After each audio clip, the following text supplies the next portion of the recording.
নবীর সাহাবী সাদে সুলামি গেটের কাছে যাইয়া সালাম দেয়, আসসালামু আলাইকুম ইয়া আহলাল বাইত। ওমর ইবনে হাফসা কবি দরজা খুলে ডাক দেয়, বলে কে? বলে আমি নবীর সাহাবী সাদে সুলামি, নব মুসলিম। কি জন্য আসছেন? আপনার একটা মেয়ে আছে হুরে মদিনা।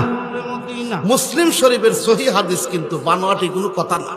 আপনার একটা মেয়ে আছে হুরে মদিনা, সেই মেয়েটাকে আমি বিবাহের প্রস্তাব নিয়ে আসছি, আপনার মেয়েটা আমার সাথে বিয়ে দিয়ে দেন। ওমর ইবনে হাফসা কবি ডাক দিয়ে কয়, তোমার ঘর নাই, বাড়ি নাই, টাকা নাই, পয়সা নাই, ধন সম্পত্তি নাই, তোমার চেহারাটাও কালা মার্কা, ঠোঁটটাও চ্যাপটা, তোমার নাকটাও বোসা, তোমার সাথে আমার মেয়ে বিয়ে দেব না। নবীর সাহাবী সাদে সুলামি ডাক দে বলছে, আল্লাহর নবী আমারে বলছে আমি জান্নাতি। একবার বলে নাই, দুইবার বলে নাই, আল্লাহর নবী আমারে তিনবার বলছে তুমি জান্নাতি। অতএব আপনার মেয়ে আমার সাথে বিয়ে দিলে দেন, না দিলে না দেন। ওমর ইবনে হাফসা কবি ডাক দে বলে, মা, ওই ছেলের সাথে যদি তোমার বিয়ে দিয়ে দেই মা, তুমি হইলা মদিনার শ্রেষ্ঠ ধনীর মেয়ে, এরপরে শ্রেষ্ঠ সুন্দরী মা। ছেলেটার চেহারাটাও ভালো না, দুনিয়াতে তোমার কষ্ট হইব, একবেলা খাইতে পারবা, আর এক বেলা খাইতে দিতে পারবো না।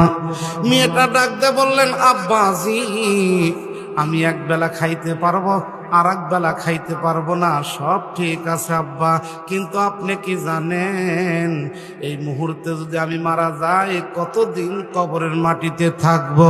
যেই মানুষটা এই পৃথিবীর থেকে সবার শেষে মারা যাবে, 50,000 বছর কবরের মাটিতে থাকবে আব্বা, এই মুহূর্তে যদি আমি মারা যাই কতদিন থাকবো তার হিসাব নাই। অতএব আব্বা, দুনিয়ার জিন্দেগি হলো ক্ষণিকের জন্য, 70-80 বছর বড় লম্বা জিন্দেগি আব্বা মনে করতেছেন, কিন্তু এই 70-80 বছর হায়াতে জিন্দেগিতে আব্বা আমার কষ্ট হইতে পারে। আর ওই ছেলের সাথে যদি আপনি আমার বিয়া দেন, মৃত্যুর পরে ওই ছেলের হাত ধইরা আল্লাহর তরে জান্নাতে যাব।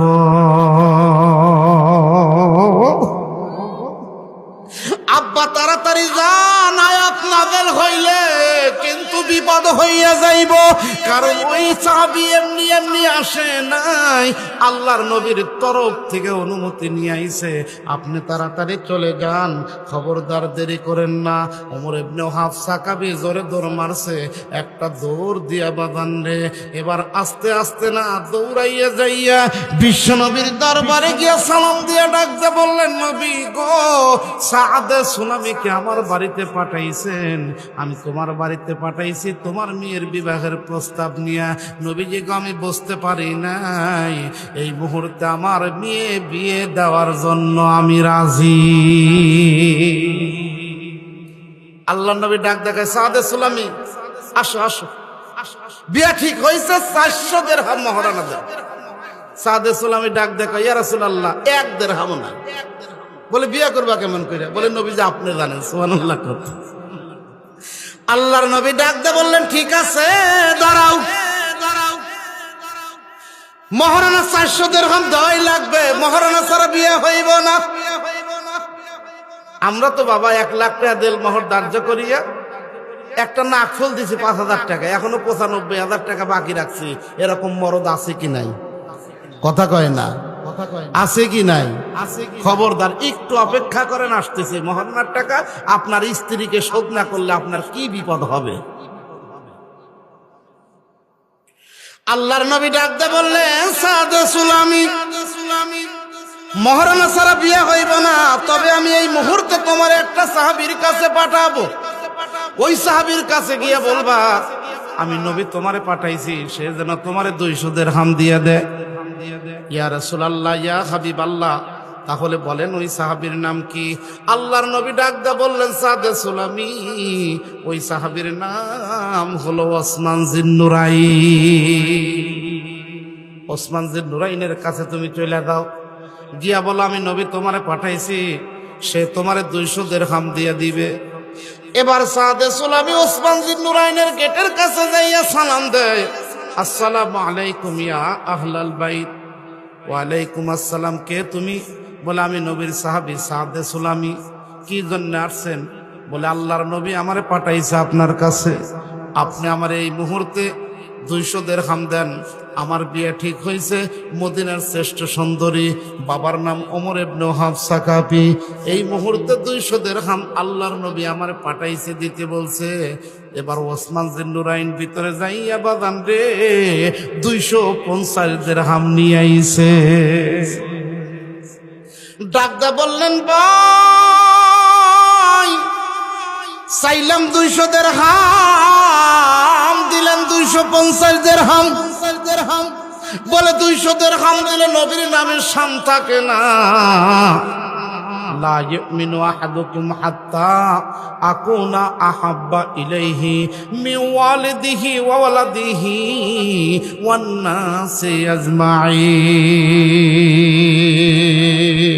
যতক্ষণ পর্যন্ত তোমার ছেলে সন্তান বিবি বাচ্চা টাকা পয়সা ধন সম্পত্তির চাইতে আল্লাহর হাবিবকে বেশি মহব্বত না করবা, ততক্ষণ পর্যন্ত পুরা ইমানদার মুমিন হইতে পারবা না। অতএব আমার নবীকে আমি এত ভালোবাসি, 200 দিরহাম দিলে নবীর নামে শান থাকে না, তাই নবীর মহাব্বতে 50 দিরহাম বেশি দিয়ে দেন। আল্লাহর নবীর কাছে নিয়ে জমা দিছেন। ইতিম নবী আমার ডাক দিয়ে বললেন সাদে সুলামি আর একটা সাহাবীর কাছে আমি পাঠাবো। এই সাহাবীর নাম হলো আব্দুর রহমান ইবনে আউফ। টাকা হইলে কেউ জান্নাত কেনে, আবার টাকা হইলে বাদান রে কেউ জাহান্নাম কেনে, ঠিক কিনা? আজকের দিনে প্রধান অতিথি অ্যাডভোকেট আব্দুল সালাম মিন্টু, মাননীয় মন্ত্রী মহোদয় সাবেক টাকা দিয়া জান্নাত কিনছে, কথা কোন ঠিক কিনা? ওনার বাবার নামে মাদ্রাসা, ঠিক না বাবা? এবং এবং এখানে একটা আলেম মাদ্রাসা এবং হাফেজ মাদ্রাসা, কিতাবখানা, তারপরে হলো ইতিমখানা। ওনারা টাকা দিয়া জান্নাত কিনছে, কথা কোন ঠিক কিনা? সেই জন্য বাবা কোন আমল মৃত্যুর পরে জারি থাকে। এই যে মন্ত্রী মহোদয়ের বাবা মা দাদা আত্মীয় স্বজন যারা মারা গেছে, এই যে ছেলে পেলেরা কোরআন তেলাওয়াত করে, প্রত্যেকটা হরফে হরফে আল্লাহ পাক তাদের বাবা মার আত্মীয় স্বজন যারা কবরে গেছে তাদের আমল নামায় সওয়াবগুলা পৌঁছতেই থাকে, এবং আজকে না কিয়ামত পর্যন্ত পৌঁছবেই। তাই মুসলমান ভাইরা খুব খেয়ালে, ওই সাহাবীর নাম হলো আব্দুর রহমান ইবনে আউফ। আল্লাহ তার এত টাকা দিয়েছিলেন, উনি মরার পরে তার ঘরের ভিতরে কিছু স্বর্ণের কলার কান ছিল।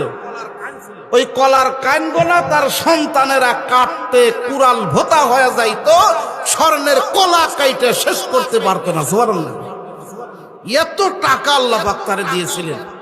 আব্দুর রহমান ইবনে আউফের কাছে গিয়া বলো আমি নবী তোমারে পাঠাইছি, সেজন্য তোমারে 200 দিরহাম দিয়া দিই। আব্দুর রহমান ইবনে আউফের কাছে বাজারে চলে গেলেন। সালাম দেওয়ার পরে জিজ্ঞাসা করলেন আপনি কে? বলে আমি নবীর সাহাবী, আমার নাম সাদে সুলামি। আল্লাহর নবী আমারে পাঠাইছে, আমার বিয়ে ঠিক হয়েছে হুরে মদিনা। আপনি আমার এই মুহূর্তে 200 দিরহাম দেন, আল্লাহর নবী দিতে বলছে। এবার ভিতরে যাইয়া আব্দুর রহমান ইবনে আউফ বাজান 250 দিরহাম নিয়ে আইছে। জিজ্ঞাসা করলেন ভাইজান আপনি কেন 250 দিরহাম নিয়ে আইলেন? বলে 200 দিরহাম দিলে নবীর নামের শান থাকে না, নবীর মহাব্বতে 50 দিরহাম বেশি দিয়া দিলাম।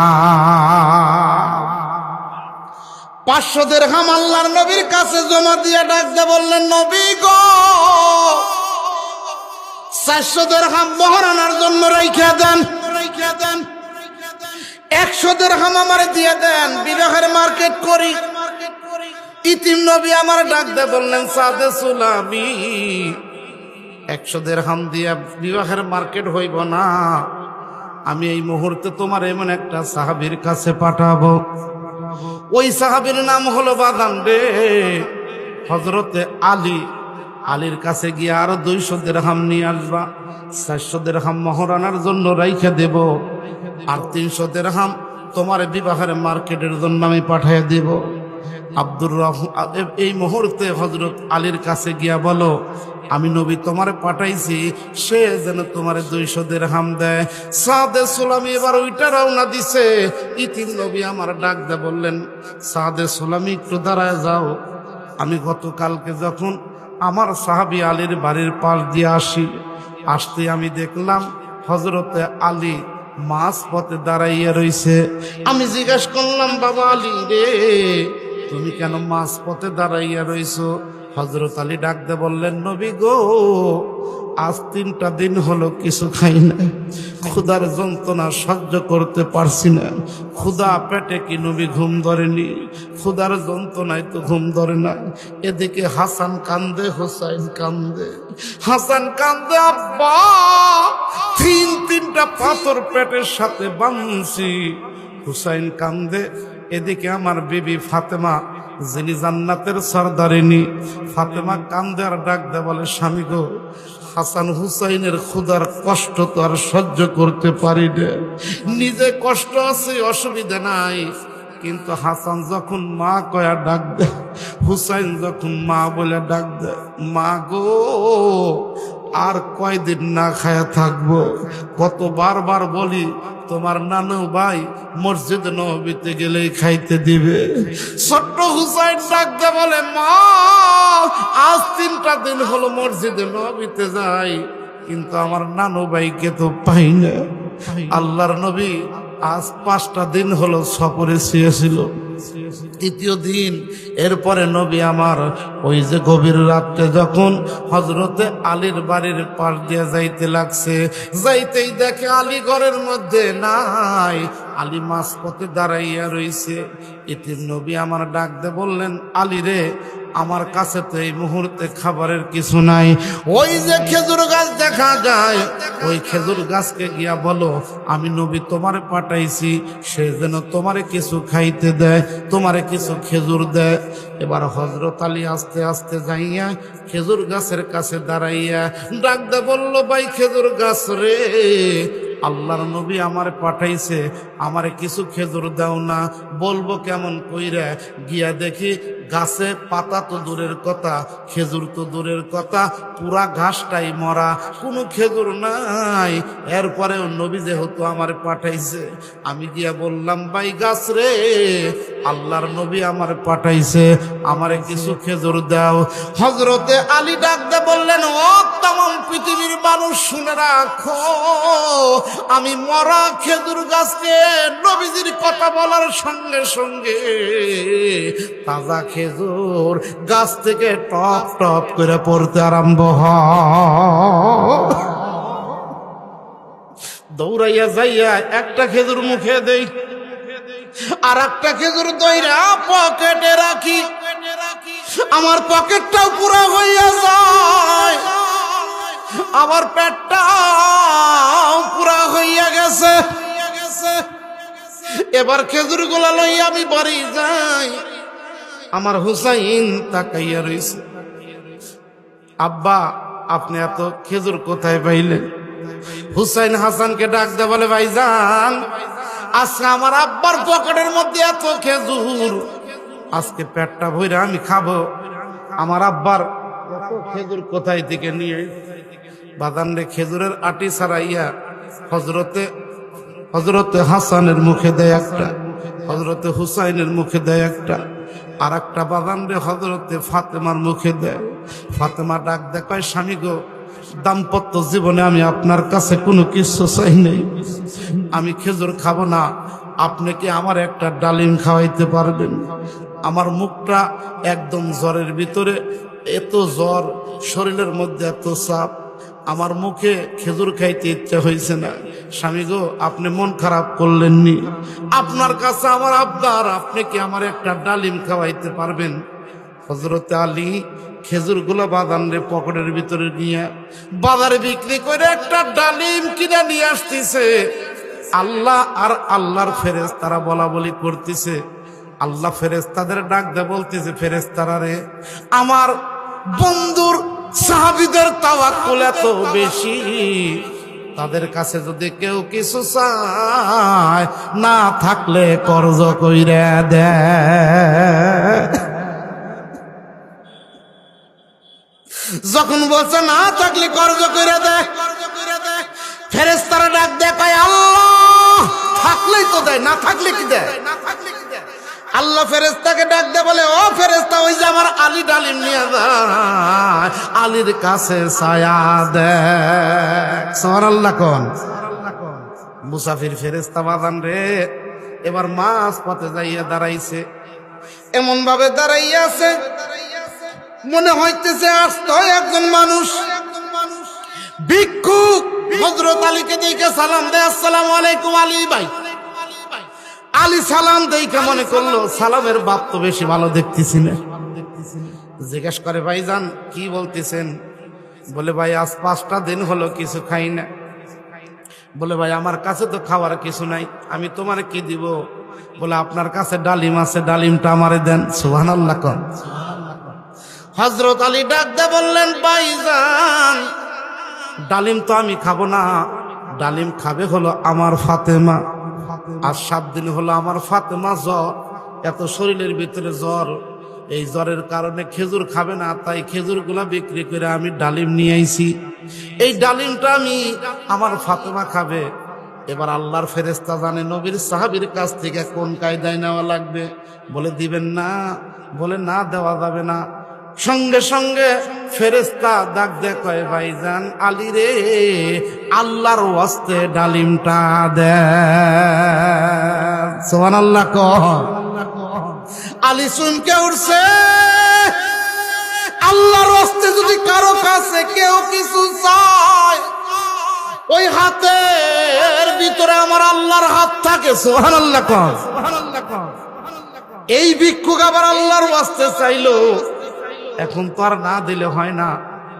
ডালিম যেহেতু বাগান রে আপনি খাইতে চাইতেছেন, তাহলে অর্ধেক আপনারে দেই আর অর্ধেক আমার ফাতেমা খাইবে।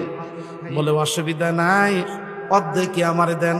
এবার অর্ধেক যখন দিছে, অর্ধেক ডালিম হাতের ভিতরে নিয়ে কয়, ভাই আপনারে দেখে খাইলে মজা পাবো বেশি। সুবহানাল্লাহ। এবার অর্ধেক খায়া কয়, ভাইজান অর্ধেক পেট ভরছে, বাকি অর্ধেক ভরে নাই। হযরত আলী ডাক দিয়ে বললেন, ভাইজান অর্ধেক খায় অর্ধেক পেট ভরছে, বাকি ডালিম তো আমার ফাতেমা খাইব। বলে, ভাইজান না, বাকি ডালিমটা আমারে দিয়ে দেন। বলে, ভাইজান দেওয়া যাবে না। আবার বলে, ভাই রে, আল্লাহর ওয়াস্তে ডালিমটা দে। হযরত আলী কান্দার ডাক দিয়ে বলে, ভাই আবার আল্লাহর ওয়াস্তে কইলেন, এবার তো আর ডালিম রাখা যায় না, বাকি ডালিমটা দিয়ে দিছে। ফেরেশতা কি খায়? কথা কয় না, খায়। এটা বাদান রে, ওয়ামাইয়া তাওয়াক্কাল আলাল্লাহি ফাহুয়া হাসবু, যারা আল্লাহর উপর তাওয়াক্কুল করে আল্লাহই তাদের জন্য যথেষ্ট হইয়া যায়। এবার সাহাবীদের তাওয়াক্কুল যাচাই করার জন্য ও বন্ধু ফেরেশতাই কায়দা করছে, কথা বলেন ঠিক কি না? এবার হযরত আলী বাদান রে মনে মনে চিন্তা করতেছে, কি করি আমি এই মুহূর্তে, আমি কি করব? অতএব আমার হাতের মধ্যেও তো ডালিম নাই। হযরত আলী মনে মনে চিন্তা করতেছে, আমি বাড়িতে গিয়ে আমার বিবিরে কি বলবো? আমার বিবি যদি ডাক দিয়ে বললেন, আলী ও হাসান হুসাইনের আব্বা, জীবনে কোনোদিন তোমার কাছে কোনো কিছুর আবদার করি নাই, আর আজকে সামান্য একটু আবদার করলাম, সেই আবদারটাই তুমি আমার রাখতে পারলা না, এই সামান্য আবদারটাই পুরা করতে পারলা না, আমি কি করব? এবার হযরত আলী বাদান রে ওই জায়গায় কিছুক্ষণ অপেক্ষা করলেন। এদিকে কিন্তু বাদান রে বিশ্বনবী জনাবে মুহাম্মদুর রাসূলুল্লাহ সাল্লাল্লাহু আলাইহি সাল্লাম জান্নাতের মাহফিলের ভিতরে অপেক্ষা করতেছে, আল্লাহ পাক আমারে কোথায় থেকে তেলাওয়াত করতে বলবো মনে আসেনি? আমার আল্লাহ রাব্বুল আলামিন বললেন, হাবিব আমার, বন্ধু আমার, এই শ্রোতাগুলা হলো গুলিপেচা হাফিজিয়া কওমি মাদ্রাসার শ্রোতা। জবালে নূর মাদ্রাসার 1 ঘন্টা আলোচনা শোনার পরে তৃপ্তি মেটে নাই। আমি আল্লাহ এদের জান্নাতের মাহফিলের শ্রোতা বানাইয়া দিছি। পয়গম্বর, আপনার শুনলে তো কণ্ঠ দিয়ে একটু কোরআনের তেলাওয়াত শোনাইয়া দেন। বিশ্বনবী ডাকতে বলবে, আল্লাহ,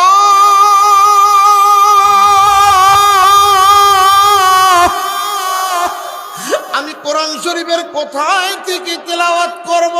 আল্লাহ ডাকতে বলবে, হাবিব আমার, বন্ধু আমার, আপনার শুনলে তো কণ্ঠ দিয়ে একটু সূরা ইয়াসিনের তেলাওয়াত শোনাইয়া দেন। বিশ্বনবী বাদান রে, জান্নাতের মাহফিলের ভিতরে এবার শুরু করে দিবেন, পড়ুন সবাই, বিসমিল্লাহির রহমানির রহিম। পড়েন, ইয়াসিন ওয়াল কুরআনিল হাকীম ইন্নাকা লামিনাল মুরসালিন আলা সিরাতিন মুস্তাকিম। আল্লাহু আকবার কোন, আরো জোরে বলেন বাগান, আল্লাহু আকবার। জান্নাতের মাহফিলের ভিতরে বিশ্বনবী যখন কোরআনের তেলাওয়াত শুরু করে দিবে, প্রত্যেকটা জান্নাতি শ্রোতা স্মৃতিমধুর হইয়া বাদান হেলতে থাকবে আর ডলতে থাকবে। নবীজির মুখ থেকে যখন কোরআনের তেলাওয়াত শেষ হইয়া যাবে, প্রত্যেকটা জান্নাতি শ্রোতা স্মৃতিমধুর হইয়া বাদান 1 না 2 না 8 লক্ষ বছর পর্যন্ত বেহুশ হয়ে পড়ে থাকবে। 8 লক্ষ বছর পর যখন হুঁশ ফিরে আসবে, আল্লাহ ডাকতে বলবে, জান্নাতের শ্রোতারা, দাউদ নবীর মুখ থেকে কোরআনের তেলাওয়াত শোনাইলাম, আমার হাবিব আমার বন্ধুর মুখ থেকে কোরআনের তেলাওয়াত শোনাইলাম, তোমাদেরকে তৃপ্তি মিটছে নি? জান্নাতের মাহফিলের ভিতরে নবীজির মুখ থেকে কোরআনের তেলাওয়াত শুনে তৃপ্তি মেটে নাই, দাউদ নবীর মুখ থেকে কোরআনের তেলাওয়াত শুনে তৃপ্তি মেটে নাই। জান্নাতের মাহফিলের ভিতরে আমার আল্লাহকে দেখার সৌভাগ্য হইয়া গেছে। এই জান্নাতের মাহফিলের ভিতরে আল্লাহর মুখ থেকে কিছু শুনতে চাই, সঙ্গে সঙ্গে আমার আল্লাহ কোরআন শরীফের জাতীয় সঙ্গীত সূরা আর রহমান জান্নাতের মাহফিলের ভিতরে শুরু করে দিবেন। পড়ুন সবাই, বিসমিল্লাহির রহমানির রহিম। পড়েন, আর রহমান আল্লামাল কুরআন খালাকাল ইনসান আল্লামাহুল বায়ান। খুদা খুদ মীর মাহফিল বুদ মোহাম্মদ শামিয়া মাহফিল के जुमला अंबिया रक्षा दरा महफिल के सो बसमील। अल्लाहु अकबर कम, আরো জোরে কোন বাদান, আল্লাহু আকবার। জান্নাতের মাহফিলের ভিতরে আল্লাহ যখন কোরআনের তেলাওয়াত শুরু করে দিবে, প্রত্যেকটা জান্নাতি শ্রোতাই শুধু নয়, নবী এবং পয়গম্বররাও বাদান খেলবে আর ডুলবে। কেমন খেলে আর কেমন ডোলে, এই গুলিপেচা জাবালে নূর হাফিজিয়া মাদ্রাসায় হেফজখানায় যখন ক্লাস শুরু হয়, বাবা আপনি একটু হেফজখানার বারান্দায় এসে দাঁড়াইবেন, দেখবেন একটা ছাত্র 1 পৃষ্ঠা মুখস্থ করার জন্য হাজার হাজার ভার ঢোলে।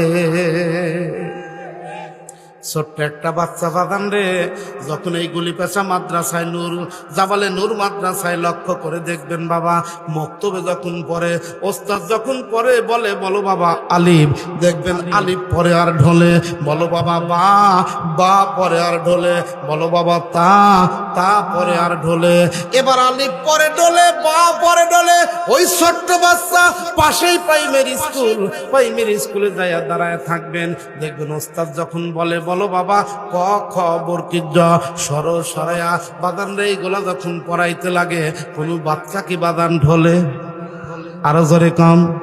আর এই ছোট্ট বাচ্চা আলিফ পরে আর ঢলে, বা পরে আর ঢলে, তা পরে আর ঢলে। আমার আল্লাহ রাব্বুল আলামিন বলে ওই বাচ্চা নিজে ঢলে না, ওরে ঢুলাই আমি আল্লাহ। আল্লাহ তুমি ওয়াদিতীয় পরুন, আল্লাহ তুমি অতুলনীয়, আল্লাহ তোমার তুলনায় তুমি শুধু মোদের কাছে তুমি সবচেয়ে প্রিয়, আল্লাহ আল্লাহ তুমি অদ্বিতীয়, আল্লাহ তুমি অতুলনীয়, আল্লাহ সৃষ্টি তোমার এই পৃথিবীতে, তুমি তো বিরাজমান সবার মাঝে।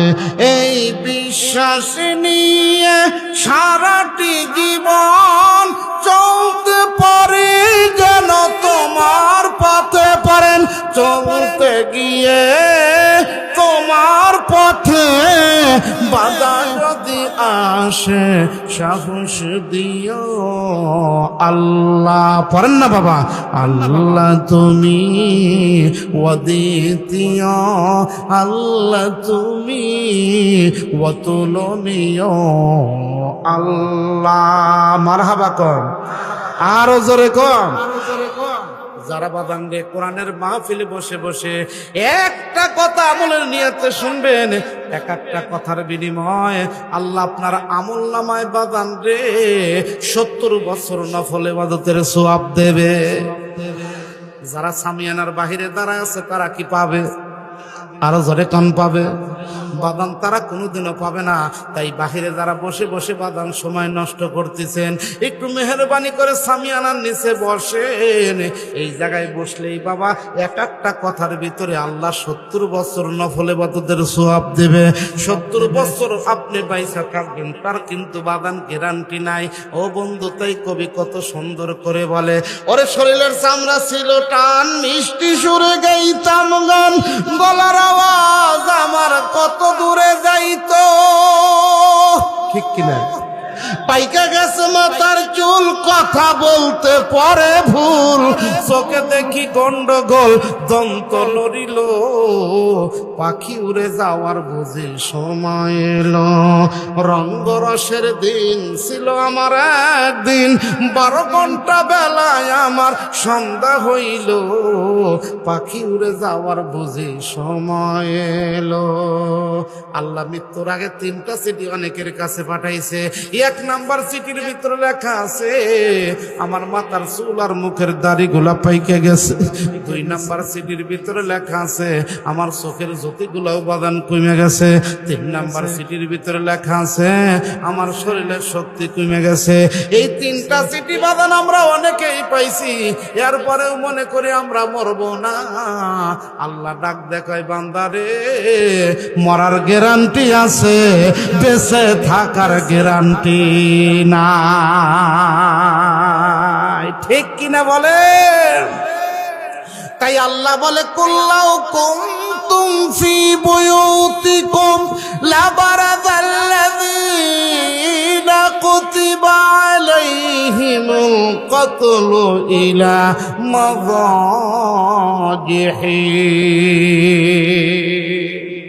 বান্দা যখন মৃত্যুর সময় হয়ে যাবে, তুমি যদি মাটির ভিতরে গিয়া ঘর বানাও, কোনো জানলা রাখলা না, সিদরি রাখলা না, মালাকুল মউত আজরাইল তোমার জানটাকে ওখান থেকে ধরে নিয়ে চলে আসবে।